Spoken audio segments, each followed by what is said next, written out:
നമുക്ക് പഠിക്കാനുള്ളത് acquired immuno deficiency syndrome അല്ലെങ്കിൽ എയ്ഡ്സ്.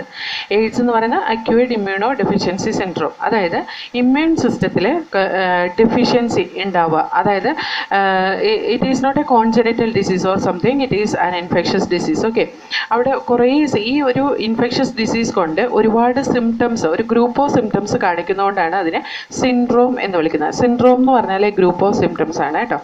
എയ്ഡ്സ് ഫസ്റ്റ് റിപ്പോർട്ട് ചെയ്ത് 1981 അത്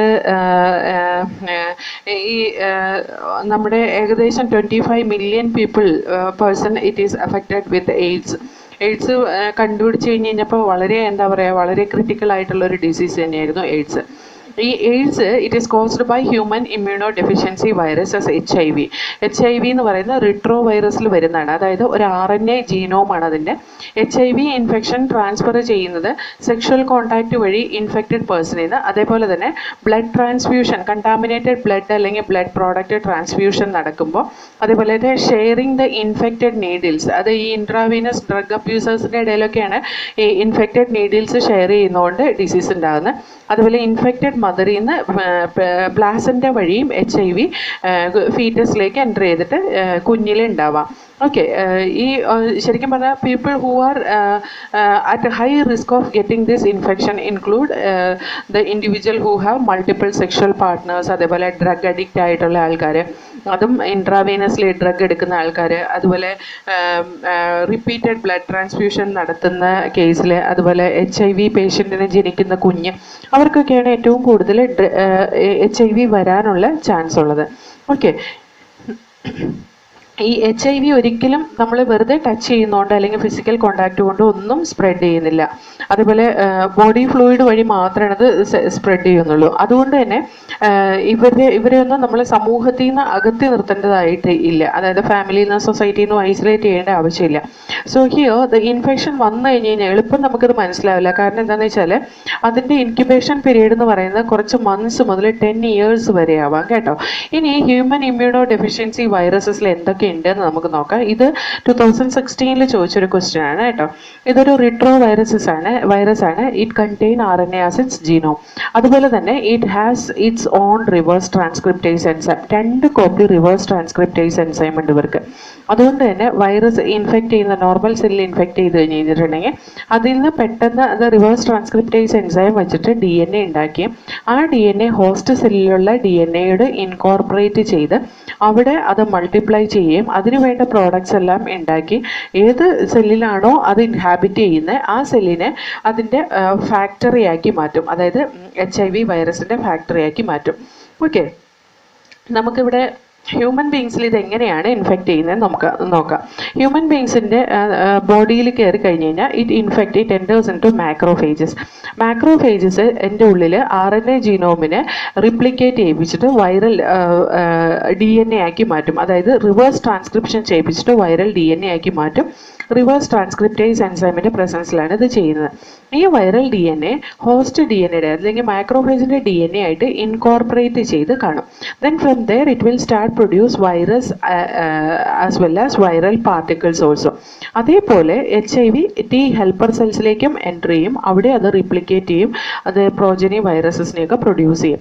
ഇവിടെ മാക്രോഫേജസ് അതിന് എന്താ പറയുക, മാക്രോഫേജിൻ്റെ ഉള്ളിൽ HIV ഒരുപാട് അതിൻ്റെ മാക്രോഫേജിൻ്റെ ഉള്ളിലെ DNA യൂസ് ചെയ്തിട്ട് അവിടെ വൈറൽ DNA എക്സ്പ്രഷനും വൈറൽ DNA റിപ്ലിക്കേഷനും ഒക്കെ ചെയ്ത് പുതിയ പുതിയ വൈറസ് ഉണ്ടാക്കുന്നത് കൊണ്ട് തന്നെ മാക്രോഫേജിനെ നമ്മൾ HIV ഫാക്ടറി എന്നാണ് പറയുന്നത് കേട്ടോ. പിന്നെ ഇത് എഫക്റ്റ് ചെയ്യുന്ന T ഹെൽപ്പർ സെൽസിനെയാണ്. T ഹെൽപ്പർ സെൽസിലും ഇതൊക്കെ തന്നെയാണ് ചെയ്യുന്നത്. when they incorporate inside the DNA of the T helper cells they will progressively grow in the T helper cell. അത് കുറേ കഴിഞ്ഞ് കഴിയുമ്പോഴത്തേക്കും T ഹെൽപ്പർ സെൽസിൻ്റെ നമ്പർ കുറയ്ക്കാൻ കാരണമാവും. T ഹെൽപ്പർ സെൽസിൻ്റെ നമ്പർ കുറയുന്നതോടും നമുക്കറിയാം നമ്മുടെ ഇമ്മ്യൂൺ റെസ്പോൺസ് കുറഞ്ഞു വരും. അതോടുകൂടി ഈ പേഷ്യൻറ്റിന് ഫീവറും ഡയറിയയും വെയിറ്റ് ലോസും ഒക്കെ പ്രത്യക്ഷത്തിൽ കാണാൻ തുടങ്ങും. അതുപോലെ തന്നെ T ലിംഫോസൈറ്റ്സിൻ്റെ എണ്ണം വളരെ കുറയും.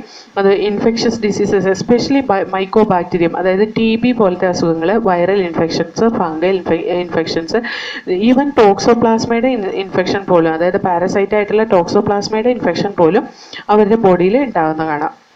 Okay, that is due to their immuno deficiency. അവർ ഇൻഫെക്ഷനെതിരായിട്ടുള്ള ഇമ്മ്യൂണിറ്റി ഒന്നും ഇല്ലാത്തൊരു കണ്ടീഷൻ എത്തും അവസാനമാകുമ്പോഴത്തേക്കും. അവർ ഇന്ന ഡിസീസ് വന്ന് മരിച്ചു പോകുന്നൊന്നുമില്ല. They will be dying with any of the infectious diseases. ഏതെങ്കിലും ഒരു ഇൻഫെക്ഷസ് ഡിസീസസ് വന്ന് അല്ലെങ്കിൽ ഇമ്മ്യൂൺ റെസ്പോൺസ് കാണിക്കേണ്ട ഏതെങ്കിലും ഒരു ഡിസീസ് വന്നിട്ടായിരിക്കും അവർ മരിച്ചു പോവുക. So here this can be diagnosed by ELISA technique, enzyme linked immunosorbent assay. അതേപോലെ തന്നെ enzyme treatment, AIDS anti retroviral drug വെച്ചിട്ട് നമുക്ക് ട്രീറ്റ് ചെയ്യാം. പക്ഷേ അത് പാർഷ്യലി എഫക്റ്റീവാണ്, കംപ്ലീറ്റ് നമുക്ക് കൺട്രോൾ ചെയ്യാൻ പറ്റില്ല. ഓക്കെ, അവർക്ക് ഒരിക്കലും എന്താ പറയുക, ഡെത്തിനെ പ്രിവെൻറ്റ് ചെയ്യാനൊന്നും പറ്റില്ല. That is they will be we can just postpone the death, അതായത് കുറേ നാളും കൂടി ജീവിച്ചിരിക്കാമെന്ന് മാത്രം, by taking this anti retroviral drugs. ഇനി ഈ എയ്ഡ്സ് ഫെയ്റ്റലാണ്, അതിന് ക്യൂർ ഇല്ല എന്നുള്ളത് കൊണ്ട് തന്നെ prevention, that is the best option here. HIV infection വരാതെ നോക്കുക. അതായത് കോൺഷ്യസ് ബിഹേവിയർ കൊണ്ട് തന്നെയാണ് HIV വരുന്നത്, അല്ലേ? ഇപ്പം നമ്മൾ അറിഞ്ഞുകൊണ്ട്, അതല്ലാതെ എന്താ പറയുക, ഈ ടൈഫോയിഡും അതുപോലെ ന്യൂമോണിയ ഒക്കെ വരുന്ന പോലെ അറിയാതെ ഒന്നും വരുന്നതല്ല. പക്ഷേ ചില കേസിൽ അങ്ങനെ വരാം, ബ്ലഡ് ട്രാൻസ്ഫ്യൂഷൻ വഴി. അതുപോലെ ന്യൂ ബോൺസിൻ്റെ കേസിലൊക്കെ ഈ പറയുന്ന HIV ഇൻഫെക്ഷൻ പുവർ മോണിറ്ററിങ് കൊണ്ട് വരാൻ ചാൻസ് ഉണ്ട്. ഓക്കെ, പക്ഷേ ഇപ്പോൾ ലേഡീസിൽ, പ്രഗ്നൻറ്റ് ലേഡീസിലൊക്കെ HIV ക്ലിയർ ആയിട്ട് ടെസ്റ്റ് ചെയ്തിട്ട് തന്നെയാണ് ആ പ്രഗ്നൻസി കണ്ടിന്യൂ ചെയ്യുന്നത്. In the beginning stage itself they will check whether HIV is there or not. Okay, അതേപോലെ ഈ ഒരു എന്താ പറയുക, നമ്മുടെ ഇഗ്നോറൻസ് കൊണ്ട് ഉണ്ടാകുന്ന ഒരു ഡിസീസാണ്. അതുകൊണ്ട് തന്നെ ഡോണ്ട് ഡൈ ഓഫ് ഇഗ്നോറൻസ് എന്നാണ് ഈ പറയുന്ന HIV നമ്മൾ റെപ്രസെൻ്റ് ചെയ്യുന്നത്. നമ്മുടെ കൺട്രിയിൽ നാഷണൽ എയ്ഡ്സ് കൺട്രോൾ ഓർഗനൈസേഷൻ, അതായത് NACO and other non governmental organisation, അതായത് NGOs, അവരൊക്കെ ആളുകളെ എഡ്യൂക്കേറ്റ് ചെയ്യുന്നുണ്ട് എയ്ഡ്സിനെ പറ്റിയിട്ട്. അതേപോലെ തന്നെ വേൾഡ് ഹെൽത്ത് ഓർഗനൈസേഷൻ കുറേ പ്രോഗ്രാംസ് സ്റ്റാർട്ട് ചെയ്തിട്ടുണ്ട് HIV സ്പ്രെഡ് ചെയ്യുന്നതിന് എതിരായിട്ട്. അതുപോലെ ഇന്ന് ഞാൻ പറഞ്ഞു, ബ്ലഡ് ട്രാൻസ്ഫ്യൂഷൻ വഴി വരാൻ വളരെ ചാൻസ് കുറവാണ് ഇന്ന്. കാരണം എന്താണെന്ന് വെച്ചാൽ ബ്ലഡ് HIV സേഫ് ആയിട്ടുള്ള ബ്ലഡ് മാത്രമേ നമ്മൾ ബ്ലഡ് ബാങ്കിൽ സ്റ്റോർ ചെയ്യാറുള്ളൂ. അതുപോലെ തന്നെ ഡിസ്പോസിബിൾ നീഡിൽസ് കമ്പൽസറി ആയിട്ട് യൂസ് ചെയ്യണം. Needles and syringes compulsory it has to be used in private hospitals and clinics. പണ്ടൊക്കെ ഹോസ്പിറ്റൽസിൽ ഈ ഡിസ്പോസിബിൾ സിറിഞ്ച് അല്ലായിരുന്നു യൂസ് ചെയ്യുന്നത്. അപ്പോൾ അതിൽ നിന്ന് ഒരു ചാൻസ് ഉണ്ട് വരാനായിട്ട്, നമ്മൾ പ്രോപ്പറായിട്ട് അത് സ്റ്റെറിലൈസ് ചെയ്തെടുത്തില്ലെങ്കിൽ. അതേപോലെ തന്നെ കോണ്ടം ഡിസ്ട്രിബ്യൂഷൻ ഫ്രീ ആയിട്ട് കോണ്ടം ഡിസ്ട്രിബ്യൂട്ട് ചെയ്യുന്നതും ഒരു പരിധി വരെ ഈ പറയുന്ന സെക്ഷലി ട്രാൻസ്മിറ്റഡ് ഡിസീസായ എയ്ഡ്സിനെ കൺട്രോൾ ചെയ്യാൻ പറ്റും. അതുപോലെ കൺട്രോളിങ് ദ ഡ്രഗ് അബ്യൂസ്. ഇനി ഒരു ചാൻസ് ഉള്ളതെന്ന് പറയുന്നത് ഡ്രഗ് അബ്യൂസ് ചെയ്ത്, അതായത് ഇൻട്രാവീനൽ ഡ്രഗ് എടുക്കുന്ന ആൾക്കാരെ ഓരോ പ്രാവശ്യം സിറിഞ്ച് പോയി വാങ്ങിയിട്ടൊന്നും എടുക്കാറില്ല, അവരത് ഷെയർ ചെയ്ത് യൂസ് ചെയ്യും. അപ്പോൾ ആർക്കെങ്കിലും ഉണ്ടെങ്കിൽ അത് നെക്സ്റ്റ് അത് പടരാനുള്ള ചാൻസ് ഉണ്ട്. അതേപോലെ advocating safe sex and promoting regular checkup for HIV in susceptible population. നമ്മൾ എക്സ്പെക്റ്റ് ചെയ്യുന്ന, അങ്ങനെ ഒരു കാര്യം എക്സ്പെക്റ്റ് ചെയ്യുന്ന ഒരാൾ എപ്പോഴും ഈ പറയുന്ന regular checkup for HIV it has to be taken place. അതേപോലെ നമ്മളെ HIV പേഷ്യൻ്റ് ഒരിക്കലും ആ HIV ഉണ്ട് എന്നുള്ള കാര്യം ഹിഡനാക്കി വെക്കാൻ പാടില്ല. കാരണം HIV ഇൻഫെക്റ്റഡ് ആയിട്ടുള്ള ഒരാളിൽ നിന്ന് വേറൊരാളിലേക്ക് അത് സ്പ്രെഡ് ചെയ്യും. പിന്നെ നമ്മൾ അവർക്ക് നേരെ സിമ്പതിയും ഒക്കെ, അവർക്ക് വേണ്ട ഹെൽപ്പൊക്കെ ചെയ്ത് കൊടുക്കാതെ അവരെ സൊസൈറ്റിയിൽ നിന്ന് മാറ്റി നിർത്തുന്നത് കൊണ്ടാണ് അവർക്ക് അങ്ങനെ ഒരു പ്രവണതയുള്ളത്. ഈ HIV പേഷ്യൻസ് ഹിഡൻ ആയിട്ട് അവർ HIV ഉണ്ടെന്ന് പറയാനുള്ള ഒരു മടി കാണിക്കുന്നത്. അതിന് പകരം നമ്മളെ അവർ എന്താ പറയുക, കുറച്ച് കെയറൊക്കെ കൊടുത്ത് നമ്മൾ അവർക്ക് അത്യാവശ്യം വേണ്ട കാര്യങ്ങളൊക്കെ നമ്മൾ ചെയ്ത് അവരെ സൊസൈറ്റിയിൽ നിന്ന് ഐസൊലേറ്റ് ചെയ്യാതിരിക്കുകയാണെങ്കിൽ it will not be spread like this. Otherwise അവർക്കൊരു എന്താ പറയുക, ഒരുതരം വൈരാഗ്യം പോലെയാവും. അപ്പോൾ അത് അങ്ങനെ വന്നു കഴിഞ്ഞിട്ടുണ്ടെങ്കിൽ അവരത് എല്ലാ ആളുകളിലേക്കും സ്പ്രെഡ് ചെയ്യിപ്പിക്കാനൊരു ചാൻസ് ഉണ്ട്.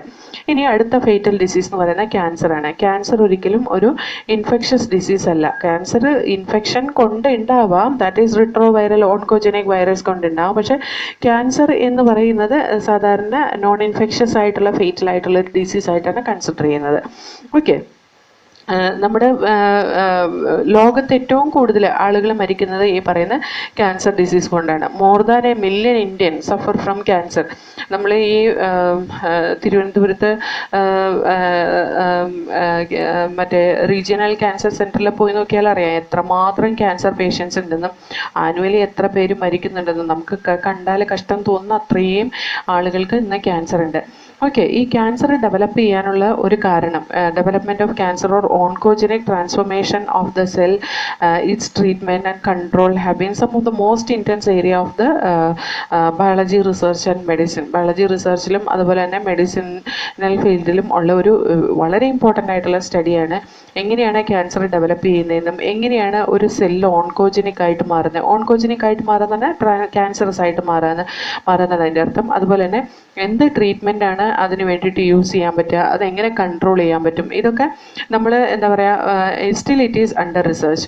നമ്മുടെ ബോഡിയിൽ സെൽ ഗ്രോത്ത് ഡിഫറൻഷിയേഷനൊക്കെ നടക്കുന്ന ഒരു കൺട്രോൾഡ് വേയിലാണ്. അത് റെഗുലേറ്റ് ചെയ്തിട്ടാണ്, അതായത് എല്ലാത്തിനൊരു റെഗുലേഷൻ ഉണ്ട്. അൺകൺട്രോൾഡ് സെൽ ഗ്രോത്ത് നടക്കുന്നില്ല. പക്ഷേ ക്യാൻസർ സെൽസ് എങ്ങനെയാണെന്ന് വെച്ചിട്ടുണ്ടെങ്കിൽ ഈ റെഗുലേറ്ററി മെക്കാനിസം അവർക്ക് ഉണ്ടാവില്ല. അത് ബ്രേക്ക് ഡൗൺ ചെയ്തിട്ട് നോർമൽ സെല്ലിലുള്ള കോൺടാക്ട് ഇൻഹിബിഷനും ഇല്ലാതെ, കോൺടാക്ട് ഇൻഹിബിഷൻ എന്ന് പറഞ്ഞാൽ ഒരു സെല്ല് വേറൊരു സെല്ലിൻ്റെ മേലെ അല്ലെങ്കിൽ അത് ഒരുപാട് ടച്ച് ആയി കഴിഞ്ഞ് കഴിഞ്ഞാൽ then after that it will not undergo division. അതിനെയാണ് കോൺടാക്ട് ഇൻഹിബിഷൻ എന്ന് പറയുന്നത്. അത് നോർമൽ സെല്ലിലുണ്ട്. പക്ഷേ ഈ അൺകൺട്രോൾഡ് ഗ്രോത്ത് നടക്കുന്ന ക്യാൻസർ സെൽസിനകത്ത് അത് ഉണ്ടാവില്ല. അത് ഇല്ലാത്തടത്തോളം uncontrolled growth it will take place in that area. Okay, അതെന്താണെന്ന് വെച്ചിട്ടുണ്ടെങ്കിൽ ഈ കോൺടാക്ട് ഇൻഹിബിഷൻ എന്ന് പറയുന്ന പ്രോപ്പർട്ടി അവർക്ക് നശിച്ചു പോകുന്നതുകൊണ്ടാണ്. ഓക്കെ, അതിൻ്റെ റിസൾട്ടായിട്ട് ക്യാൻസർ സെൽസ് കണ്ടിന്യൂസ് ആയിട്ട് ഡിവൈഡ് ചെയ്യാനും അതുപോലെ തന്നെ മാസസ് ഓഫ് സെൽസ് ലൈക്ക് ട്യൂമറൊക്കെ ഉണ്ടാവാനും കാരണമാവും. അതിൽ നിന്നാണ് ട്യൂമർ ഉണ്ടാകുന്നത്.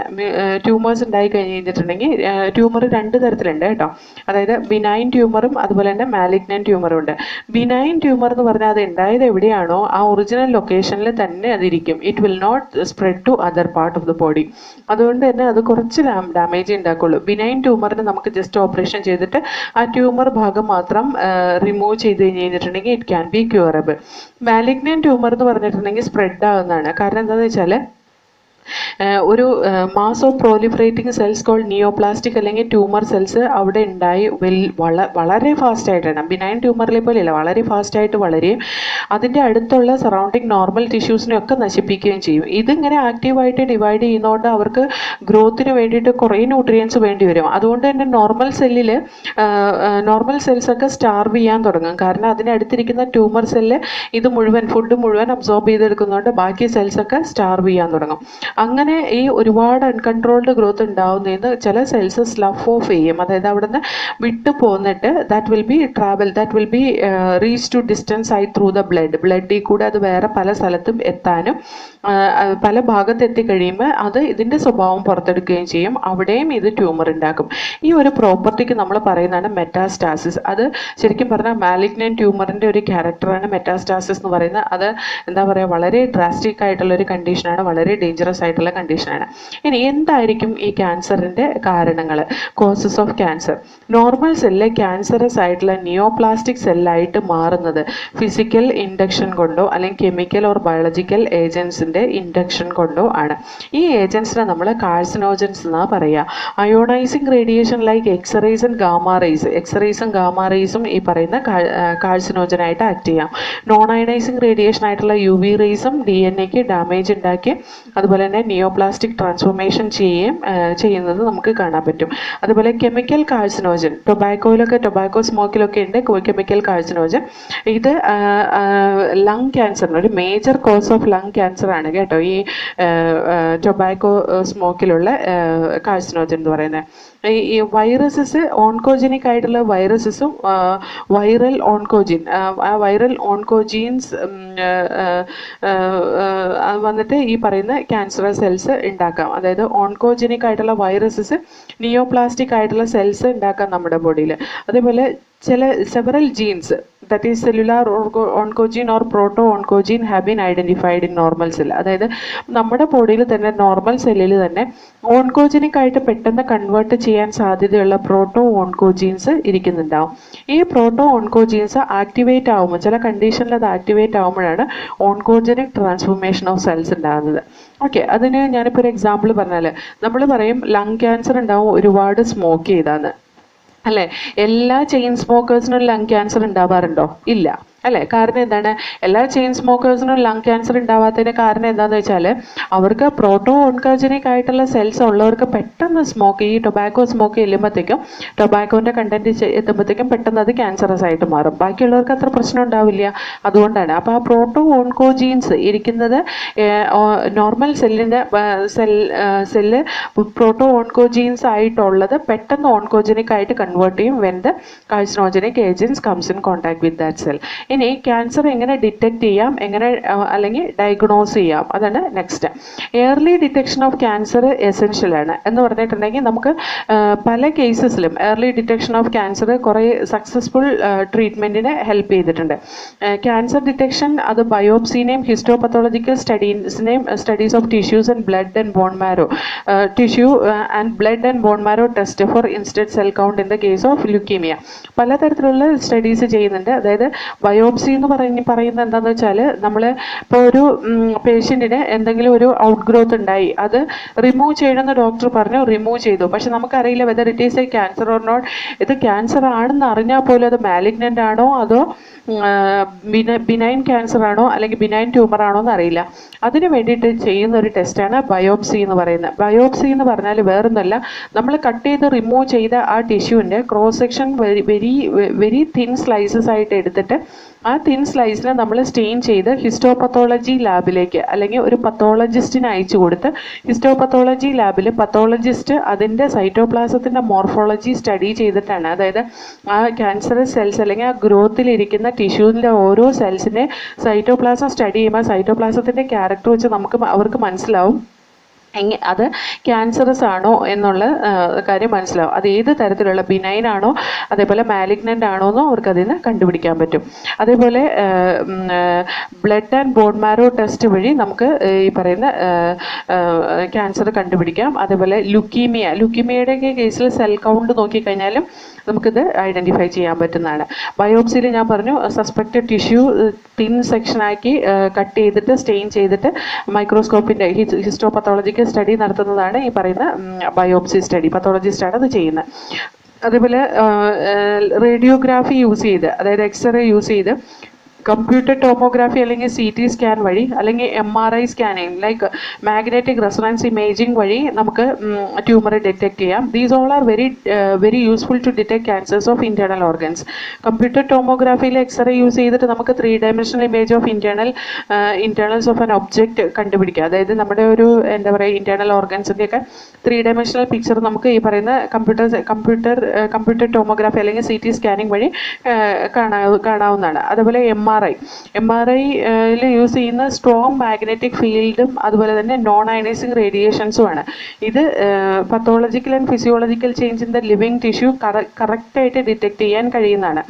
ഇനി ആൻറ്റിബോഡീസ് വെച്ചിട്ടും ക്യാൻസറിനെ നമുക്ക് ഡിറ്റക്ട് ചെയ്യാം. ക്യാൻസർ സ്പെസിഫിക് ആയിട്ടുള്ള ആൻറ്റിജൻസ്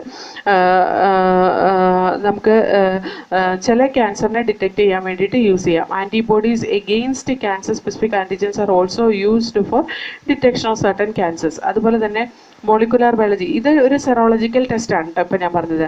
മോളിക്കുലാർ ബയോളജി ടെക്നിക്ക് വെച്ചിട്ട് നമുക്ക് ക്യാൻസറിനെ ഡിറ്റക്ട് ചെയ്യാം. നമ്മൾ പറഞ്ഞില്ലേ ആ പ്രോബ് വെച്ചിട്ട്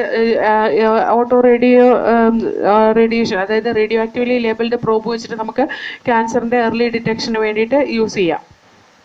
അതുപോലെ അവിടെ എന്താ ചെയ്യുന്നതെന്ന് വെച്ചിട്ടുണ്ടെങ്കിൽ ചില ക്യാൻസറസ് ആയിട്ടുള്ള ജീൻസ് ഉണ്ടോ ഇല്ലയോ എന്നുള്ളതാണ് നമ്മൾ ഡിറ്റക്ട് ചെയ്യുന്നത്. ആ ജീൻസ് ഉണ്ടെങ്കിൽ നമുക്ക് എന്താ പറയുക ആ വ്യക്തിയിൽ ക്യാൻസർ ഉണ്ട് എന്ന് മനസ്സിലാക്കാം. അതുപോലെ തന്നെ പ്രോട്ടോ ഓൺകോജീൻസിനെ ഈ റേഡിയോ ആക്റ്റീവ്ലി ലേബിൾഡ് പ്രോബ് വെച്ച് നമുക്ക് മനസ്സിലാക്കാൻ പറ്റും. അപ്പോൾ പ്രോട്ടോ ഓൺകോജീൻസ് ഉണ്ട് എന്നുണ്ടെങ്കിൽ അതിന് അപ്രോപ്രിയേറ്റ് ആയിട്ടുള്ള കാഴ്സിനോജനിക് സബ്സ്റ്റൻസുമായിട്ടുള്ള എക്സ്പോഷർ മാക്സിമം അവോയ്ഡ് ചെയ്യാൻ ഡോക്ടേഴ്സ് പറയാറുണ്ട്. അതായത് സസെപ്റ്റബിൾ ആയിട്ടുള്ള ചില കണ്ടീഷൻസ് ഒഴിവാക്കുക. അതായത് tobacco smoke in case of lung cancer, അതുപോലെ കൊളോൺ ക്യാൻസറിൻ്റെ കേസിൽ കൊളോൺ ക്യാൻസറിനെ ഇൻഡ്യൂസ് ചെയ്യിപ്പിക്കുന്ന കാഴ്സിനോജൻസിനെ അവോയ്ഡ് ചെയ്ത് അത്തരത്തിലുള്ള ഫുഡൊന്നും കഴിക്കരുതെന്ന് ഡോക്ടർ പ്രിസ്ക്രൈബ് ചെയ്യാറുണ്ട്. ഇനി എങ്ങനെ നമ്മൾ ക്യാൻസറിനെ ട്രീറ്റ് ചെയ്യാം? Common approach four treatment of cancer surgery, radiation therapy, immuno therapy ഒക്കെയാണ്. റേഡിയോ തെറാപ്പിയിൽ ട്യൂമർ സെൽസ് ഇറാഡിയേറ്റ് ചെയ്യും, ലീതലി ഇറാഡിയേറ്റ് ചെയ്യും. നോർമൽ ടിഷ്യൂവിനെ എഫക്റ്റ് ചെയ്യില്ലാത്ത രീതിയിൽ ട്യൂമർ മാസിനെ മാത്രം കോൺസെൻട്രേറ്റ് ചെയ്തിട്ടാണ് അതിനെ ഇറാഡിയേറ്റ് ചെയ്യുന്നത്. ചില chemotherapeutic drugs are also use to kill the cancerous cells. ചിലത് സ്പെസിഫിക് സ്പെസിഫിക് ആയിട്ടുള്ളതാണ്, പർട്ടിക്കുലർ ട്യൂമറിന് സ്പെസിഫിക് ആയിട്ടുള്ളതാണ്. Majority of the drug have side effect like hair loss, anaemia etcetera. അതിന് കാരണം എന്താണെന്ന് വെച്ചാൽ ഈ കീമോതെറാപ്പി ഒക്കെ ചെയ്യുന്ന സമയത്ത് ആ കെമിക്കൽസ് യൂസ് ചെയ്യുന്നത്, ആ കെമിക്കൽസ് ടാർഗറ്റ് ചെയ്യുന്ന റാപ്പിഡ്ലി പ്രോലിഫറേറ്റിംഗ് സെൽസിനെയാണ്. അപ്പോൾ നമുക്കറിയാം നമ്മുടെ RBC റാപ്പിഡ്ലി പ്രോലിഫറേറ്റ് ചെയ്യുന്നതാണ്. അതേപോലെ തന്നെ നമ്മുടെ ഹെയർ ഫോളിക്കിൾ റാപ്പിഡ്ലി പ്രോലിഫറേറ്റ് ചെയ്യുന്നതാണ്, പെട്ടെന്ന് മൾട്ടിപ്ലൈ ചെയ്യും. അപ്പോൾ അങ്ങനത്തെ സെൽസിനെയും കൂടെ കാർസിനോജനിക് ആയിട്ടുള്ള ക്യാൻസറസ് ആയിട്ടുള്ള സെൽസിൻ്റെ ഒപ്പം അത് ടാർഗറ്റ് ചെയ്യും. അതുകൊണ്ടാണ് ആ സമയത്ത് ഹെയർ ലോസും അനീമിയൊക്കെ ഉണ്ടാകുന്നത്. അത് കഴിഞ്ഞ് കഴിഞ്ഞിട്ടുണ്ടെങ്കിൽ ആ കീമോതെറാപ്പി കഴിഞ്ഞ് കഴിഞ്ഞാൽ സാധാരണ പോലെ തന്നെ അവരുടെ തലയിൽ മുടിയുണ്ടാവും, അതുപോലെ അനീമിക് കണ്ടീഷൻ ഓവർകം ചെയ്യുകയൊക്കെ ചെയ്യാൻ പറ്റും കേട്ടോ, if they are coming back to the proper health condition. Okay, ഇനി ഈ ക്യാൻസറിൽ കോമ്പിനേഷൻ ഓഫ് സർജറി ഇത് മൂന്നും കൂടിയിട്ടും ചെയ്യാറുണ്ട്. സർജറിയും റേഡിയോതെറാപ്പിയും കീമോതെറാപ്പിയും എല്ലാം കൂടി കൂടിയിട്ടും ചെയ്യാറുണ്ട്. ഓക്കെ, അതുപോലെ ട്യൂമർ സെൽസ്, ഇമ്മ്യൂൺ സിസ്റ്റം വന്നിട്ട് ട്യൂമർ സെൽസിനെ ഡിറ്റക്ട് ചെയ്ത് അത് അവോയ്ഡ് ചെയ്യുന്ന കാണുന്ന വളരെ ചുരുക്കമാണ്. അതുകൊണ്ട് തന്നെ അതായത് ഇൻ്റർഫെറോൺസ് പോലെയുള്ള സൈറ്റോകൈൻസ് പ്രൊഡ്യൂസ് ചെയ്യുമെന്ന് പറഞ്ഞില്ലേ, അങ്ങനെ ഒരു കണ്ടീഷനൊന്നും നോർമലായിട്ട് ക്യാൻസർ സെൽസിന് ഉണ്ടാവാൻ ബുദ്ധിമുട്ടാണ്. അതുകൊണ്ട് തന്നെ ആൽഫ ഇൻ്റർഫെറോൺ ഇഞ്ചെക്ട് ചെയ്തിട്ടും ഈ പറയുന്ന ട്യൂമറിനെ ഡിസ്ട്രോയ് ചെയ്യാൻ വേണ്ടിയിട്ട് യൂസ് ചെയ്യാറുണ്ട് ആൽഫ ഇൻ്റർഫെറോൺ. ഇനി നമുക്ക് ഡ്രഗ്സ് ആൻഡ് ആൽക്കഹോൾ അബ്യൂസ് നോക്കാം കേട്ടോ. ഡ്രഗും ആൽക്കഹോളും ഒരു അബ്യൂസ് ആവുന്ന എപ്പോഴാണെന്ന് വെച്ചിട്ടുണ്ടെങ്കിൽ നമ്മൾ it is taken for purpose other than medicinal or taken in amount or frequencies that impairs physical, physiological, psychological functions. അതായത് ഇപ്പോൾ നമ്മൾ മെഡിസിൻ അല്ലാതെ വേറെ പർപ്പസിന് വേണ്ടിയിട്ട്, അതായത് ഒരു രസത്തിന് വേണ്ടിയിട്ട് എടുക്കുക, അതേപോലെ അതിൻ്റെ എമൗണ്ട് കൂട്ടി അതിൻ്റെ ഫ്രീക്വൻസി കൂട്ടി എടുക്കുന്നത് നമ്മുടെ ഫിസിക്കലിനെ, അതുപോലെ ഫിസിയോളജിക്കലിനെ, സൈക്കോളജിക്കൽ ഫംഗ്ഷനെയൊക്കെ അഫക്റ്റ് ചെയ്യാൻ സാധ്യതയുണ്ട്. അങ്ങനെ ഒരു കണ്ടീഷൻ വരുമ്പോഴാണ് ഡ്രഗ് അബ്യൂസും ആൽക്കഹോൾ അബ്യൂസും ആവുന്നത്. അതല്ലെങ്കിൽ ഈ പറയുന്ന നമ്മൾ ഡ്രഗ് അബ്യൂസ് എന്ന് പറയുന്ന ആ ഡ്രഗ് തന്നെ നമ്മൾ മെഡിസിനൊക്കെ ആയിട്ട് യൂസ് ചെയ്യുന്ന, അതേപോലെ തന്നെ ആൽക്കഹോളും മെഡിസിനിനകത്ത് ആൽക്കഹോൾ ആഡ് ചെയ്യുന്നുണ്ട്. അപ്പോൾ അത് ഒന്നും നമ്മൾ അബ്യൂസ് എന്ന് പറയുന്നില്ല. അത് ഒരു പരിധി വിട്ട് കഴിയുമ്പോൾ, അത് മെഡിസിനൽ പർപ്പസിന് വേണ്ടി അല്ലാതെയും അതൊരു പരിധി വിട്ട് നമ്മൾ അതിൻ്റെ ഫിസിയോളജിക്കൽ, സൈക്കോളജിക്കൽ, ഫിസിക്കൽ ഫംഗ്ഷനൊക്കെ എഫക്റ്റ് ചെയ്യുമ്പോഴാണ് നമ്മളതിനെ ആൽക്കഹോൾ അല്ലെങ്കിൽ ഡ്രഗ് അബ്യൂസ് എന്നൊക്കെ പറയുന്നത്. ഓക്കെ, ഇനി major drugs, commonly abused drugs എന്ന് പറയുന്ന ഒപ്പിയോയിഡ്, കാനാബിനോയിഡ്സ് ആൻഡ് കൊക്ക ആൽക്കലോയിഡ്സ് ആണ് കേട്ടോ. ഇത് സാധാരണ ഒബ്റ്റെയിൻ ചെയ്യുന്ന ഫ്ലവറിംഗ് പ്ലാന്റ്സിൽ നിന്നാണ്. ചിലത് ഫംഗസിൽ നിന്നും കിട്ടുന്നുണ്ട്. അപ്പോൾ നമുക്ക് ഓരോന്ന് നോക്കാം. ഒപ്പിയോയിഡ് എന്ന് പറഞ്ഞാൽ the drug which bind to specific opioid receptors, central nervous സിസ്റ്റത്തിൽ കാണുന്ന, അതുപോലെ ഗ്യാസ്ട്രോ ഇൻറ്റെസ്റ്റിനൽ ട്രാക്റ്റിൽ കാണുന്ന ഒപ്പിയോയിഡ് റിസപ്റ്റേഴ്സിൽ ബൈൻഡ് ചെയ്യുന്ന ഡ്രഗാണ് ഒപ്പിയോയിഡ്. അതിന് എക്സാമ്പിളാണ് ഹെറോയിന് കോമൺലി നമ്മൾ പറയുന്ന സ്മാക്ക് എന്നാണ്. കെമിക്കലി അത് ഡൈ അസറ്റൈൽ മോർഫിൻ ആണ് കേട്ടോ. ഇവിടെ മോർഫിൻ്റെ കെമിക്കൽ സ്ട്രക്ചർ കൊടുത്തിട്ടുണ്ട്. ഈ ഡൈഅസറ്റൈൽ മോർഫിൻ അല്ലെങ്കിൽ ഹെറോയിൻ എന്ന് പറയുന്ന വൈറ്റ് ഓർഡർലെസ് എന്ന് പറഞ്ഞാൽ മണമൊന്നുമില്ലാത്ത ബിറ്റർ ആയിട്ടുള്ള ക്രിസ്റ്റലൈൻ കോമ്പൗണ്ടാണ്. അത് മോർഫിന് അസറ്റൈലേഷൻ ചെയ്ത് ഉണ്ടാക്കിയെടുക്കുന്നതാണ് ഈ പറയുന്ന ഡൈ അസറ്റൈൽ മോർഫിൻ അല്ലെങ്കിൽ ഹെറോയിൻ എന്ന് പറയുന്നത്. ഇത് പോപ്പി പ്ലാന്റിൻ്റെ ലാറ്റക്സിൽ നിന്ന്, ലാറ്റക്സ് എന്ന് പറഞ്ഞാൽ ആ പ്ലാന്റിൻ്റെ കറയ്ക്കാണ് ലാറ്റക്സ് എന്ന് പറയുന്നത്. നമ്മൾ മരത്തിൻ്റെയൊക്കെ കറ അല്ലെങ്കിൽ പശ എന്ന് പറയില്ലേ, അതിനെയാണ് ലാറ്റക്സ് എന്ന് പറയുന്നത് കേട്ടോ. പോപ്പി പ്ലാന്റ്, പെപ്പാവർ സൊമിനിഫെറം എന്ന് പറയുന്ന പ്ലാന്റിൻ്റെ കറയിൽ നിന്നാണ് അത് എടുക്കുന്നത്. അത് ഒന്നുപോലെ generally it is taken by snorting and injection വഴിയും, അതുപോലെ സ്നോട്ടിങ് എന്ന് പറഞ്ഞു കഴിഞ്ഞിട്ടുണ്ടെങ്കിൽ സ്മെല്ല് ചെയ്യുക അല്ലെങ്കിൽ വലിക്കുക, അതിനെയാണ് സ്നോട്ടിംഗ് എന്ന് പറയുന്നത്. അതൊരു ഡിപ്രസൻറ്റുമാണ്, നമ്മുടെ ബോഡി ഫങ്ഷൻ സ്ലോ ഡൗൺ ചെയ്യുകയും ചെയ്യും ഈ ഒപ്പിയോയിഡ് അല്ലെങ്കിൽ ഹെറോയിൻ എന്ന് പറയുന്ന ഡ്രഗ്. ഇനി നെക്സ്റ്റ് വൺ കാനാബിനോയിഡ് ആണ്. കാനാബിനോയിഡ് എന്ന് പറയുന്നത് നെക്സ്റ്റ് വൺ ഇറ്റ് ഈസ് കാനാബിനോയിഡ്. കാനാബിനോയിഡ് എന്ന് പറയുന്നത് കാനാബിനോയിഡ് റിസപ്റ്റർ, ബ്രെയിനിലിരിക്കുന്ന കാനാബിനോയിഡ് റിസപ്റ്റേഴ്സിൽ ബൈൻഡ് ചെയ്യുന്ന ഒരു ഡ്രഗാണ്. ഇത് കാനാബിസ് സറ്റൈവ എന്ന് പറയുന്ന, കാനാബിസ് സറ്റൈവയുടെ പടാണ് ഇത് ഇവിടെ കൊടുത്തിട്ടുള്ളത്. കാനാബിസ് സറ്റൈവ എന്ന് പറയുന്ന പ്ലാന്റിൻ്റെ ഇൻഫ്ലോറസൻസിൽ നിന്ന് ഒബ്റ്റെയിൻ ചെയ്യുന്നതാണ് കേട്ടോ. പ്ലാന്റിൻ്റെ ഇൻഫ്ലോറസൻസിൽ നിന്നാണ് ഈ പറയുന്ന കാനാബിനോയിഡ് എന്ന് പറയുന്ന ഡ്രഗ് കിട്ടുന്നത്. അതുപോലെ ഫ്ലവർ ടോപ്പിൽ നിന്നും ലീവ്സിൽ നിന്നും റെസിൻസ് ഓഫ് കാനാബിസ്, അതായത് അതിൻ്റെ കറ അല്ലെങ്കിൽ പശയിൽ നിന്നും ഒക്കെ നമുക്ക് ഈ ഡ്രഗ് ഒബ്റ്റെയിൻ ചെയ്യുന്നുണ്ട്. അത് ഡിഫറെൻറ്റ് കോമ്പിനേഷൻസ് ആണ്. അത് different combinations it gives marijuana, hashish, charas and ganja. ഇങ്ങനെ ഡിഫറെൻറ്റ് ടൈപ്സ് ഓഫ് ഡ്രഗാണ് പല പാർട്ടിയിൽ നിന്ന് നമുക്ക് കിട്ടുന്നത്. അതായത് ഫ്ലവർ ടോപ്പിൽ നിന്ന്, ലീവ്സിൽ നിന്നും, റെസിൻസിൽ നിന്നൊക്കെ കിട്ടുന്ന ഡിഫറെൻറ്റ് ടൈപ്സ് ഓഫ് ഡ്രഗ്സ് ആണ് മരിജുവാന, ഹാഷിഷ്, ചാരാസ് ആൻഡ് ഗാഞ്ച.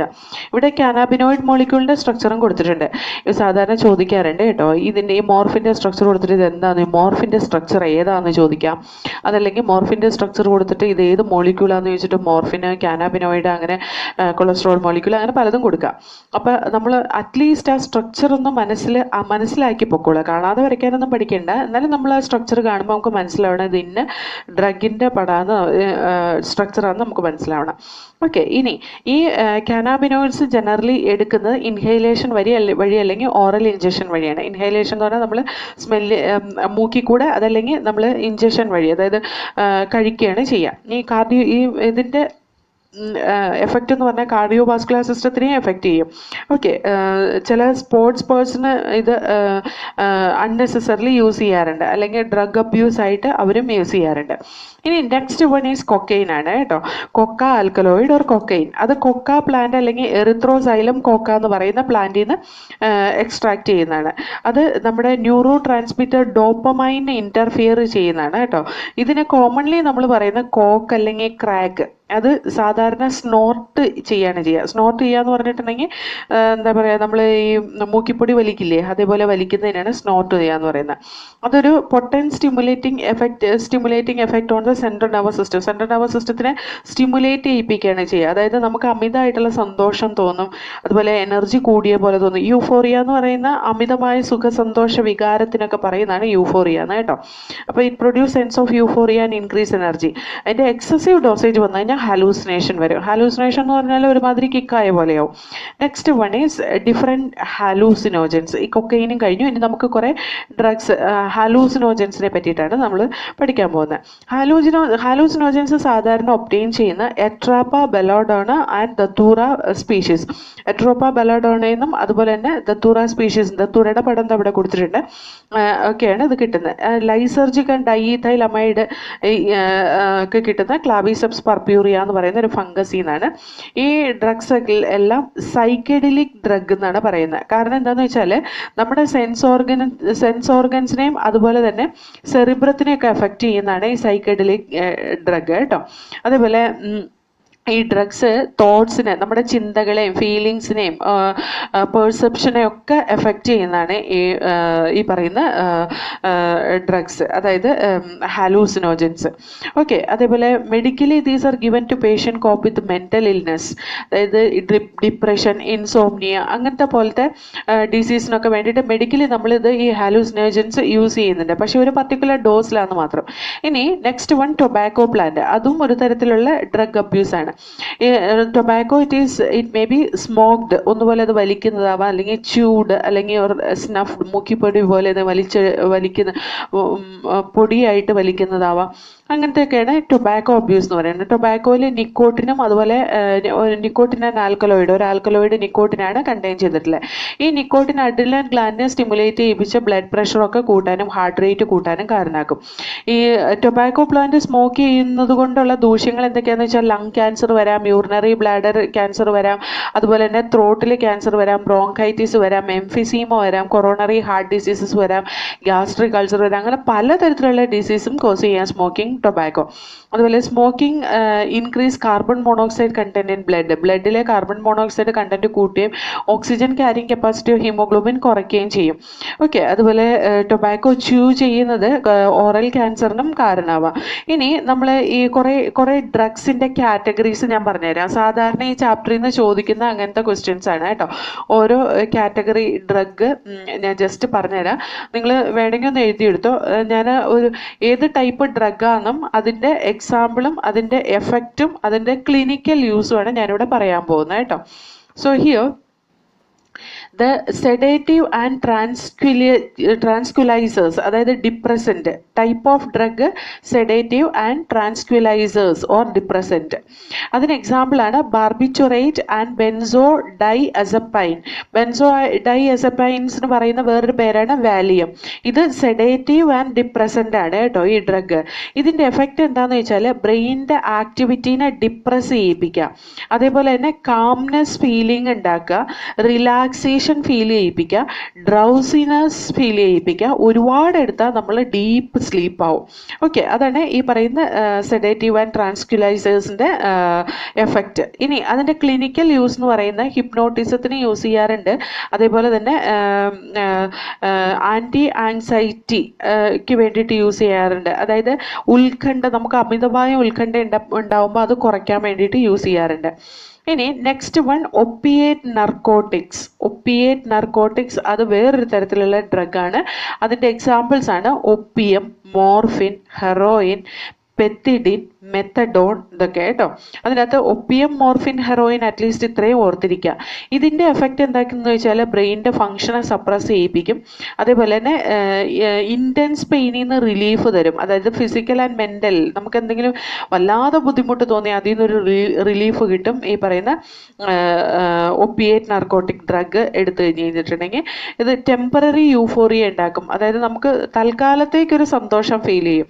അത് അനാൾജസിക് ആയിട്ട് യൂസ് ചെയ്യുന്നതാണ്, അതായത് പെയിൻ കില്ലർ ആയിട്ട് യൂസ് ചെയ്യുന്നതാണ് ഈ പറയുന്ന ഒപ്പിയേറ്റ് നർക്കോട്ടിക്സ് കേട്ടോ. ഇനി next type of drug stimulants ആണ്. സ്റ്റിമുലൻസ് ആയിട്ട് യൂസ് ചെയ്യുന്ന കഫീൻ, വെരി മൈൽഡ് ക്വാണ്ടിറ്റിയിൽ കഫീൻ യൂസ് ചെയ്ത് അതൊരു സ്റ്റിമുലൻ്റ് ആണ്. അതുപോലെ തന്നെ ആംഫിറ്റമൈൻസ് എന്ന് പറയുന്നത് ഡെക്സാംഫിറ്റമൈനും അതേപോലത്തെ തന്നെ ഒരു ഡ്രഗാണ് കേട്ടോ. ആംഫിറ്റമൈൻസും ഡെക്സാംഫിറ്റമൈൻസും ഒക്കെ ഒരേപോലത്തെ ഡ്രഗാണ്, അതൊക്കെ സ്റ്റിമുലൻ്റ് ആയിട്ട് ആക്ട് ചെയ്യുന്നതാണ്. കൊക്കെയിൻ ആൻഡ് ഇറ്റ്സ് ഡെറിവേറ്റീവ് ആയിട്ടുള്ള നോവ കൊക്കെയിൻ എന്ന് പറയുന്ന വേറൊരു ഡ്രഗും. ഇതൊക്കെ എന്താ ചെയ്യുന്നതെന്ന് വെച്ചാൽ നമ്മുടെ നെർവസ് സിസ്റ്റത്തിനെ സ്റ്റിമുലേറ്റ് ചെയ്യും, എന്നിട്ട് ഒരാളെ മോർ വേക്ക്ഫുൾ കണ്ടീഷനിലാക്കും, അതായത് കുറച്ച് അലേർട്ട് ആക്കും. ഇൻക്രീസ് അലേർട്ട്നെസ് ആൻഡ് ആക്ടിവിറ്റി, അവരുടെ ആക്ടിവിറ്റിയും അലേർട്ട്നെസ് ഇൻക്രീസ് ചെയ്യും, അതേപോലെ എക്സൈറ്റ്മെൻറ്റ് കൂട്ടും. അതാണ് ഈ പറയുന്ന സ്റ്റിമുലൻസിൻ്റെ എഫക്റ്റ് എന്ന് പറയുന്നത്. ഇത് ക്ലിനിക്കൽ യൂസിന് വേണ്ടിയിട്ട് യൂസ് ചെയ്യുന്നുണ്ട്, വെയിറ്റ് കൺട്രോളിന് വേണ്ടിയിട്ടും അതുപോലെ ഡിപ്രസീവ് ഡിസോർഡേഴ്സിന് വേണ്ടിയിട്ടൊക്കെ ഈ സ്റ്റിമുലൻസ് യൂസ് ചെയ്യുന്നുണ്ട് കേട്ടോ. ഇനി നെക്സ്റ്റ് വൺ ഹാലൂസിനോജൻസ് ആണ്. ഹാലൂസിനോജൻസിന് എക്സാമ്പിൾ വന്നിട്ട് LSD എന്ന് പറയുന്നത് എന്താണ്? LSD എന്ന് പറയുന്നത് എന്താണ്? Lysergic and diethylamide ആണ് അല്ലേ. Lysergic and diethylamide ആണ് LSD എന്ന് പറയുന്നത്. അതുപോലെ മെസ്കലൈൻ, സൈലോകൈബിൻ, അത് രണ്ടും പറഞ്ഞില്ലെങ്കിലും കുഴപ്പമില്ല. ദെൻ ചാരാസ്, ഹാഷിഷ്, മരിജുവാന എന്ന് പറയുന്നതാണ് ഭാങ് എന്നൊക്കെ പറയുന്നത് കേട്ടോ. മരിജുവാനയാണ് ഭാങ് എന്ന് പറയുന്നത്. ഇതൊക്കെയാണ് ഈ പറയുന്ന ഹാലൂസിനോജൻസിന് എക്സാമ്പിൾ. ഇത് എന്താ ചെയ്യുന്നത്, എന്ത് എഫക്റ്റാണ് ഉണ്ടാക്കുന്നതെന്ന് വെച്ചാൽ നമ്മുടെ ചിന്തകളെയും അതുപോലെ ഫീലിങ്സിനെയും പെർസെപ്ഷനെയും ഒക്കെ ഓൾട്ടർ ചെയ്യുക, അതുപോലെ ഹാലൂസിനേഷൻ എഫക്റ്റും ഉണ്ടാക്കും. ക്ലിനിക്കൽ യൂസ് എന്ന് പറയുന്നത് ഇതിന് ക്ലിനിക്കൽ യൂസ് ഒന്നുമില്ല, നമ്മൾ ക്ലിനിക്കലി ഒന്നിനും വേണ്ടിയിട്ട് യൂസ് ചെയ്യുന്നില്ല കേട്ടോ.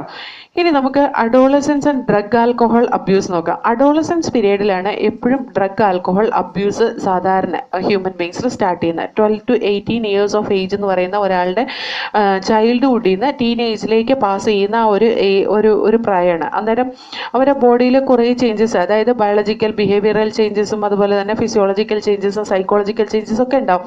അതേത് തരത്തിൽ ആക്സെപ്റ്റ് ചെയ്യും എന്നതനുസരിച്ചിരിക്കും. ചിലരിൽ വല്ലാതെ ആങ്സൈറ്റി ആയിരിക്കും, ഇതെന്താണ് ഇങ്ങനത്തെ ചേഞ്ചസ് ഒക്കെ എന്ന് വിചാരിച്ചിട്ട് അവർക്ക് അന്നേരം പ്രോപ്പർ കെയർ ഒന്നും കൊടുത്തില്ല എന്നുണ്ടെങ്കിൽ അവർക്കതൊരു തരം ഒരു തരം അവഗണന പോലെ, അതായത് നെക്സ്റ്റ് സ്റ്റേജിലേക്ക് പോകുന്ന ആ ഒരു കണ്ടീഷനിൽ അവർക്ക് ആ ചൈൽഡ്ഹുഡ് നഷ്ടപ്പെടുന്നു എന്നുള്ള ബുദ്ധിമുട്ടും മറ്റുള്ളവരുടെ ആ ഒരു കുട്ടിയാന്നുള്ള പരിഗണന ഇല്ലാതെ പോയൊക്കെ ചെയ്യുമ്പോൾ അത് ഒഴിവാക്കാൻ വേണ്ടിയിട്ട് ഈ പറയുന്ന ഡ്രഗ് ആൽക്കഹോൾ അബ്യൂസിലൊക്കെ ചെന്ന് ചാടാനുള്ള ചാൻസസ് ഉണ്ട്. അത് പ്രോബ്ലത്തിൽ നിന്ന് എസ്കേപ്പ് ചെയ്യാൻ വേണ്ടിയിട്ട്. പിന്നെ പതുക്കെ സ്ട്രെസ് വരുമ്പോഴും അതുപോലെ തന്നെ അക്കാഡമിക് എക്സാമിനേഷനിൽ എന്തെങ്കിലും ടെൻഷനൊക്കെ വന്നു കഴിഞ്ഞിട്ടുണ്ടെങ്കിൽ അക്കാഡമിക് ആയിട്ടുള്ള എന്തെങ്കിലും ടെൻഷൻ അല്ലെങ്കിൽ എക്സാമിനേഷൻ എന്തെങ്കിലും ടെൻഷൻ അങ്ങനെയൊക്കെ വന്നു കഴിഞ്ഞിട്ടുണ്ടെങ്കിലും അത് ഈ പറയുന്ന ആൽക്കഹോൾ ഡ്രഗ് അബ്യൂസിനൊക്കെ ഇരയാവാം. പിന്നെ ഒരു പരിധി വരെ ഫ്രണ്ട്സിൻ്റെ ഇൻഫ്ലുവൻസ് ആയിരിക്കും ഈ പറയുന്ന ഇങ്ങനത്തെ ഒരു അഡിക്ഷൻ വരാനുള്ള സാധ്യത. ഓക്കെ. അതേപോലെ നമുക്കറിയാം ടെലിവിഷൻ, മൂവി, ന്യൂസ് പേപ്പറൊക്കെ ഇന്ന് ഈ ഓരോരോ കാര്യങ്ങൾ പ്രൊമോട്ട് ചെയ്യിപ്പിക്കുന്ന കുറേ കാര്യങ്ങൾ കാണുമ്പോൾ കുട്ടികളത് എക്സൈറ്റഡ് ആവുകയും അതേപോലെ ഒരു ഹീറോയിസത്തിന് വേണ്ടിയിട്ടൊക്കെ ആയിരിക്കും അവർ അത് സ്റ്റാർട്ട് ചെയ്യുന്നത്. ഇനി അഡിക്ഷൻ ആൻഡ് ഡിപ്പെൻഡൻസ്, ഇത് ഞാൻ എന്താ പറയുക, ഇത് ജസ്റ്റ് തിയറിയാണ് കേട്ടോ, നമുക്കൊന്ന് വായിച്ചു നോക്കി പോകാനുള്ളൂ. നമുക്ക് എന്താ പറയുക, ഹിസ്റ്ററി വായിക്കുന്ന പോലെ വായിച്ചു പോകുന്ന ഒരു പോർഷനാണിത്. ഇനി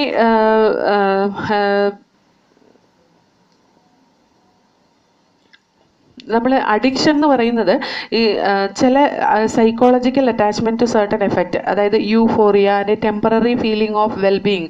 ഡ്രഗ്, ആൽക്കഹോളൊക്കെ എടുത്തു കഴിഞ്ഞ് കഴിഞ്ഞാൽ ഒരു ടെമ്പററി ഫീലിംഗ്, എല്ലാം നന്നായിട്ടാന്നുള്ള ഒരു ഫീലിംഗ് വന്നു കഴിഞ്ഞിട്ടുണ്ടെങ്കിലും ഇതിന് അഡിക്ഷൻ ആവാൻ സാധ്യതയുണ്ട്. അപ്പോൾ ആവശ്യമില്ലാതെ ഇതിങ്ങനെ എടുത്തുകൊണ്ടിരിക്കുമ്പോൾ എന്താവും, അത് പിന്നീട് അത് ഉപേക്ഷിക്കാൻ പറ്റാത്ത രീതിയിലാവും. ഉപേക്ഷിക്കാൻ പറ്റാത്ത രീതിയിലായി കഴിഞ്ഞ് കഴിഞ്ഞാൽ if they try to get rid of from this, they may show withdrawal syndrome ഒക്കെ കാണിക്കാറുണ്ട്. ആ വിഡ്രോവൽ സിൻഡ്രോം കാണിക്കുന്നതെന്ന് പറയുന്ന ആങ്സൈറ്റിയും ഷെയ്ക്കിനെസ്, നോസിയ, സ്വെറ്റിങ്, ഇതൊക്കെയാണ് ഈ പറയുന്ന വിഡ്രോവൽ സിൻഡ്രോംസിൽ കാണിക്കുന്നത്. അതേപോലെ effect of drug or alcohol abuse, എന്തൊക്കെയായിരിക്കും ഇതിൻ്റെ എഫക്റ്റ് എന്ന് ചോദിച്ചാൽ, immediate adverse effect of drug and alcohol abuse എന്ന് പറയുന്നത് റെക്ലെസ് ബിഹേവിയർ, അതായത് എന്താ പറയുക, കൂസലില്ലാത്ത തരത്തിലുള്ള സ്വഭാവം അതിനായിരിക്കും. റെക്ലെസ് ബിഹേവിയർ എന്ന് പറയുമ്പോൾ കൂസലില്ലാത്ത തരത്തിലുള്ള സ്വഭാവമായിരിക്കും. അതുപോലെ വാൻഡലിസം എന്ന് പറയുന്നത് നശീകരണ പ്രവണത ഉണ്ടാവും. അതുപോലെ വയലൻസ്, ക്രൂരമായ അല്ലെങ്കിൽ അക്രമവാസനയൊക്കെ ഉണ്ടാവും. അതുപോലെ എക്സസീവ് ഡോസ് ഡ്രഗ് എടുത്തു കഴിഞ്ഞിട്ടുണ്ടെങ്കിൽ അയാൾ കോമ സ്റ്റേജിലേക്ക് പോകാനും ഡെത്തിലേക്ക് പോകാനും റെസ്പിറേറ്ററി ഫെയിലിയർ ഉണ്ടാകാനും ഹാർട്ട് ഫെയിലിയർ, സെറിബ്രൽ ഹെമറേജിനൊക്കെ കാരണമാവും ഈ പറയുന്ന ഡ്രഗ് അബ്യൂസ് ഓവറായി കഴിഞ്ഞ് കഴിഞ്ഞിട്ടുണ്ടെങ്കിൽ. ഡ്രഗ് അബ്യൂസ് ഇപ്പോൾ ചില ഡ്രഗ്സ് ആൽക്കഹോളിൻ്റെ കൂടെ എടുത്തു കഴിഞ്ഞ് കഴിഞ്ഞിട്ടുണ്ടെങ്കിൽ അതിൻ്റെ ഡോസ് ഇരട്ടിയാവാനും നമ്മൾ കേൾക്കാറുണ്ട്. ചില കോമ്പിനേഷൻസ് അത് ടോക്സിക് എഫക്റ്റ് തരുന്നൊക്കെ പറയുന്ന കേൾക്കാറുണ്ട് അല്ലേ. അപ്പോൾ അതുപോലത്തെ കണ്ടീഷൻസ് ഒക്കെ വരാൻ സാധ്യതയുണ്ട്. ഇനി ഈ ഡ്രഗ് അബ്യൂസ് ആയ ആൾക്കാർ ബിഗിനിങ്ങിൽ തന്നെ കണ്ടുപിടിക്കണമെങ്കിൽ എന്താണെന്ന് വെച്ചിട്ടുണ്ടെങ്കിൽ സ്കൂളിൽ നിന്നും കോളേജിൽ നിന്നും കണ്ടിന്യൂസ് ആയിട്ട് ആബ്സെൻ്റ് ആവുക, അക്കാഡമിക് പെർഫോമൻസിലൊക്കെ താഴെ പോവുക, അതുപോലെ തന്നെ പേഴ്സണൽ ഹൈജീൻ മെയിൻറ്റെയിൻ ചെയ്യാതിരിക്കുക, പിന്നെ എല്ലാവരെയും നിന്നൊന്ന് വിട്ട് നിൽക്കുന്ന പോലെ, ഒറ്റപ്പെട്ട് നിൽക്കുന്ന പോലെ, അതുപോലെ ഡിപ്രഷൻ വരുന്ന കണ്ടീഷൻ കാണിക്കുക, ഫെറ്റീഗ് എന്ന് പറഞ്ഞു കഴിഞ്ഞിട്ടുണ്ടെങ്കിൽ ഒരുതരം എന്താ പറയുക, ടയേർഡ്നെസ്, അതുപോലെ അഗ്രസീവ്നെസ് കാണിക്കുക, അതുപോലെ ഒരു നിഷേധ സ്വഭാവം, റിബലിയസ് ബിഹേവിയർ എന്ന് പറഞ്ഞാൽ നിഷേധ സ്വഭാവം കാണിക്കുക, ഡിറ്റീരിയറേറ്റിംഗ് റിലേഷൻഷിപ്പൊക്കെ ബ്രേക്ക് ഡൗൺ ചെയ്യുക, ഫാമിലിയിൽ നിന്നും ഫ്രണ്ട്സിൽ നിന്നൊക്കെ, ഹോബീസിലൊന്നും ഇൻട്രസ്റ്റ് ഇല്ലാതെ ആവുക, സ്ലീപ്പ് വെയ്ക്ക് സൈക്കിളൊക്കെ ചേഞ്ച് ആവുക, ഈറ്റിംഗ് ഹാബിറ്റ് ചേഞ്ച് ആവുക, അതുപോലെ വെയിറ്റ് ഫ്ലക്ച്വേറ്റ് ചെയ്യുക, അതുപോലെ വിശപ്പ് നശിക്കുക. ഇങ്ങനത്തെയൊക്കെ കാര്യങ്ങൾ വന്നു കഴിഞ്ഞിട്ടുണ്ടെങ്കിൽ നമുക്ക് മനസ്സിലാക്കാം ഇയാൾ എന്തോ ഡ്രഗ് ഓർ ആൽക്കഹോൾ അബ്യൂസ് ആയിട്ടുണ്ട് എന്ന് നമുക്ക് മനസ്സിലാക്കാം. ഇനി ഇങ്ങനെ ഡ്രഗ് അബ്യൂസ്, ആൽക്കഹോൾ അബ്യൂസിന് ഒക്കെ അടിമപ്പെട്ട ഈ ആൾക്കാർ കാശിൻ്റെ ബുദ്ധിമുട്ട് കൊണ്ട് അവർ സ്റ്റീലിങ്ങും തുടങ്ങാൻ ചാൻസ് ഉണ്ട്. അതുകൊണ്ട് തന്നെ അവരെന്താവും, സമൂഹത്തിൽ ഒറ്റപ്പെട്ട പോലെയാവും. അതേപോലെ ഡ്രഗ്സ്, ഇൻട്രാവീനസ്ലി ഡ്രഗ് എടുക്കുന്ന ആൾക്കാരിൽ എയ്ഡ്സും ഹെപ്പറ്റൈറ്റിസ് ബി പോലത്തെ ഡിസീസസ് ഒക്കെ പടരാനുള്ള ചാൻസ് ഉണ്ട്. കാരണം ഈ എയ്ഡ്സും ഹെപ്പറ്റൈറ്റിസ് ബി ഒക്കെ എന്താ പറയുക, ബ്ലഡ് വഴിയാണ് ട്രാൻസ്മിറ്റ് ചെയ്യുന്നത്. അതുപോലെ സെക്ഷൽ കോൺടാക്ട് വഴിയൊക്കെയാണ് ഇത് ട്രാൻസ്മിറ്റ് ചെയ്യുന്നത്. അതേപോലെ ആൽക്കഹോൾ, അഡോളസൻസ് ഏജിൽ ഓവർഡോസ് ഓഫ് ആൽക്കഹോൾ അല്ലെങ്കിൽ ഡ്രിങ്കിങ് ഒരുപാടായി കഴിഞ്ഞ് കഴിഞ്ഞിട്ടുണ്ടെങ്കിൽ നമുക്കറിയാം നെർവസ് സിസ്റ്റത്തിനെ അതുപോലെ തന്നെ ലിവറിനെയൊക്കെ ബാധിക്കും.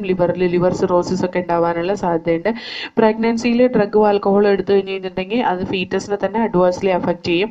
സ്പോർട്സ് പേഴ്സണിൽ അവരുടെ പെർഫോമൻസ് എൻഹാൻസ് ചെയ്യാൻ വേണ്ടിയിട്ട് ചില നർക്കോട്ടിക് അനാൽജസിക്സ് അതുപോലെ അനാബോളിക് സ്റ്റിറോയിഡ്സ് ഒക്കെ എടുക്കാറുണ്ട്. ഇതൊക്കെ മസിൽ സ്ട്രെങ്ത് ഇൻക്രീസ് ചെയ്യും, അതുപോലെ തന്നെ അഗ്രസീവ്നെസ്സും ഇൻക്രീസ് ചെയ്യും, അത്ലറ്റിക് പെർഫോമൻസ് ഒക്കെ കൂട്ടും. പക്ഷേ ഇതിന് ഒരുപാട് സൈഡ് എഫക്റ്റ് ഉണ്ട്. അനാബോളിക് സ്റ്റിറോയിഡ്സ് ഫീമെയിൽ എടുത്തു കഴിഞ്ഞ് കഴിഞ്ഞാൽ അത് മസ്കുലിനൈസേഷന് കാരണമാകും. കാരണം അത് മസിൽ ഡെവലപ്മെൻറ്റ്, അത് മെയിലിൻ്റെ ക്യാരക്ടറിസ്റ്റിക് ഫീച്ചറാണ്. അപ്പം ഫീമെയിലിന് മെയിലിൻ്റെ ക്യാരക്ടറിസ്റ്റിക് ഫീച്ചർ ഉണ്ടാവും, അഗ്രസീവ്നെസ് കൂടും, അതുപോലെ മൂഡ് സ്വിങ് ആവും, ഡിപ്രഷൻ കണ്ടീഷൻ വരും, അബ്നോർമൽ മെനിസ്ട്രൽ സൈക്കിൾ ഉണ്ടാവും, excessive hair growth, face and body we can see, അതുപോലെ ക്ലിറ്റോറിസിൻ്റെ എൻലാർജ്മെൻറ്റ് ഉണ്ടാവും, വോയിസ് വന്നിട്ട് ഡീപ്പൻ ആവും ജസ്റ്റ് ലൈക്ക് മെയിൽ, അതുപോലെ മെയിലിനാണെങ്കിൽ ആക്നെ എന്ന് പറയുന്നത് നമ്മുടെ പിമ്പിൾ ഉണ്ടല്ലോ, പിമ്പിളൊക്കെ ഉണ്ടാവാൻ തുടങ്ങും. പിന്നെ അഗ്രസീവ്നെസ് കൂടും. അതുപോലെ മൂഡ് സ്വിങ് ആവും, ഡിപ്രഷൻ ഉണ്ടാവും, ടെസ്റ്റിക്കിൾസിൻ്റെ സൈസൊക്കെ കുറയും, സ്പേം പ്രൊഡക്ഷൻ കുറയും, കിഡ്നിയും ലിവറൊക്കെ ഡിസ്ഫങ്ഷൻ ചെയ്യാൻ തുടങ്ങും, ബ്രസ്റ്റ് എൻലാർജ് ചെയ്യാൻ തുടങ്ങും, പ്രീമെച്വർ ബാൾനെസ് ഉണ്ടാവും, പ്രോസ്റ്റേറ്റ് ഗ്ലാൻഡിലെ എൻലാർജ്മെൻറ്റ് നമുക്ക് കാണാൻ പറ്റും. അതായത് ഈ എഫക്റ്റൊക്കെ പ്രൊലോങ്ഡ് യൂസ് കൊണ്ട് ഈ പറയുന്ന അത്ലറ്റ്സിൽ അല്ലെങ്കിൽ സ്പോർട്സ് പേഴ്സണിൽ ഉണ്ടാകുന്ന ചേഞ്ചസ് ആണ്. ഇതൊക്കെ എന്താ പറയുക, നമുക്ക് ഈ പ്രീമെച്യൂർ ആയിട്ടുള്ള കണ്ടീഷനിൽ ഇവരുടെ ഗ്രോത്ത് സ്റ്റണ്ടഡ് ആവാനുള്ള സാധ്യതയൊക്കെ ഉണ്ട്. ഇതൊക്കെയാണ് ഈ പറയുന്ന ഇത്തരത്തിലുള്ള ഡ്രഗ്സ് ഒക്കെ എടുത്തു കഴിഞ്ഞാലുള്ള ആഫ്റ്റർ എഫക്റ്റ്. ഇനി പ്രിവെൻഷൻ ആൻഡ് കൺട്രോൾ. പ്രിവെൻഷൻ പലതരത്തിൽ നമുക്ക് ഇതിനെ കൺട്രോൾ ചെയ്യാൻ പറ്റും. നല്ലൊരു കൗൺസിലറെ കൊണ്ട് കൗൺസിൽ ചെയ്യിപ്പിച്ച് അതേപോലെ പ്രോപ്പർ ട്രീറ്റ്മെൻറ്റ് കൊടുത്ത് വിഡ്രോവൽ സിംറ്റംസിൽ നിന്നൊക്കെ എങ്ങനെയെങ്കിലും വിഡ്രോ ചെയ്ത് അവിടെ നിന്നൊക്കെ ഒഴിവായി വന്നാൽ നമുക്ക് ഈ പറയുന്ന ഇതിനെ എന്താണ് കൺട്രോൾ ചെയ്യാൻ പറ്റും. പിന്നെ prevention is better than cure എന്ന് പറയുന്നതായിരിക്കും ഇതിനകത്തും കറക്റ്റ്. കാരണം എന്താണെന്ന് വെച്ചിട്ടുണ്ടെങ്കിൽ ഒരിക്കൽ ഇതിനകത്ത് വീണ് പോയി കഴിഞ്ഞ് കഴിഞ്ഞാൽ പിന്നെ ഭയങ്കര ബുദ്ധിമുട്ടാണ് തിരിച്ചു വരാനായിട്ട്, even though we get these all kind of treatment. ഇനി എങ്ങനെയാണ് ഇവർ ഇതിനകത്തൊക്കെ ചെന്ന് ചാടുന്നതെന്ന് വെച്ചാൽ കുറച്ച് കാരണങ്ങളൊക്കെ ഇവിടെ പറഞ്ഞിട്ടുണ്ട്. That may be the reason like avoid undue peer pressure. അതായത് ഒരു ചൈൽഡ് അവന് ഇഷ്ടമില്ലാത്ത കാര്യങ്ങൾക്ക് വേണ്ടിയിട്ട് ഒരുപാട് ഫോഴ്സ് ചെയ്യാതിരിക്കുക. നമുക്കിപ്പോൾ എന്താ പറയുക, ഒരു കുട്ടി എൻ്റെ മോന് പഠിച്ച് എൻജിനീയർ ആവണം അല്ലെങ്കിൽ ഡോക്ടർ ആവണം, ആ ഒരു വാശി, അവർക്ക് അവരുടെ ഇഷ്ടങ്ങൾക്കും താല്പര്യങ്ങൾക്കും ഒക്കെ ഇമ്പോർട്ടൻസ് കൊടുക്കുക. അതേപോലെ എഡ്യൂക്കേഷൻ ആൻഡ് കൗൺസിലിംഗ്, പ്രോപ്പർ എഡ്യൂക്കേഷനും കൗൺസിലിങ്ങും ഒക്കെ കിട്ടിക്കഴിഞ്ഞ് കഴിഞ്ഞിട്ടുണ്ടെങ്കിൽ പറയുന്ന ഡ്രഗ് അബ്യൂസിലേക്കൊക്കെ പോവാതിരിക്കും. അതുപോലെ പേരൻസിൽ നിന്നും അതുപോലെ അവരെ കൊളീഗ്സ് അല്ലെങ്കിൽ അവരെ ഫ്രണ്ട്സിൽ നിന്നൊക്കെ ഹെൽപ്പ് എടുത്തിട്ടും ഈ പറയുന്ന എന്താ പറയുക ഈ ഇതിനെ പ്രിവെൻറ്റ് ചെയ്യാൻ പറ്റും. അതുപോലെ ലുക്കിംഗ് ഫോർ ഡേഞ്ചർ സൈൻ, പേരൻസും ടീച്ചേഴ്സും ഒക്കെ എന്താ പറയുക ഡേഞ്ചർ സൈൻസ് ഒബ്സർവ് ചെയ്തോളൂ. അതായത് അവരെന്താണ് എന്തൊക്കെ കുട്ടികൾ ചെയ്യുന്നുണ്ട് അവരെ പറ്റിയിട്ട് ഒരു പേഴ്സണലായിട്ടുള്ളൊരു പേഴ്സണൽ ഡേറ്റയുടെ ഒരു കളക്ഷൻ തന്നെ വേണം. അതായത് ഒരു കുട്ടി വരുന്ന പഠിക്കാൻ വേണ്ടിയിട്ട് മാത്രമല്ല, അവരുടെ ക്യാരക്ടേഴ്സ് എങ്ങനെയൊക്കെ ചേഞ്ച് ആകുന്നുണ്ട്, എങ്ങനെ അതിനെ മോൾഡ് ചെയ്യിപ്പിച്ചെടുക്കുക, അങ്ങനെയൊക്കെ നല്ല ടീച്ചേഴ്സ് നോക്കുമ്പോൾ തന്നെ കുറേയൊക്കെ ഒഴിവാക്കാൻ പറ്റുന്നതാണ്. അതുപോലെ തന്നെ മെഡിക്കൽ ഹെൽപ്പോട് കൂടി, പ്രൊഫഷണൽ ആൻഡ് മെഡിക്കൽ ഹെൽപ്പോട് കൂടി ഈ പറയുന്ന ആൽക്കഹോൾ അബ്യൂസ് അല്ലെങ്കിൽ ഡ്രഗ് അബ്യൂസിൽ നിന്നൊക്കെ വിഡ്രോ ചെയ്യാവുന്നതാണ്. ഓക്കെ, അപ്പോൾ ഈ ഒരു പാർട്ടിൽ നമ്മൾ ആൽക്കഹോൾ അബ്യൂസ്, ഡ്രഗ് അബ്യൂസ് ഞാനത് കറക്റ്റായിട്ട് സെൻറ്റൻസ് ബൈ സെൻറ്റൻസ് പറഞ്ഞിട്ടില്ല. That you have to read once again and you have to make it thorough. Okay, so this is all about the chapter human health and disease.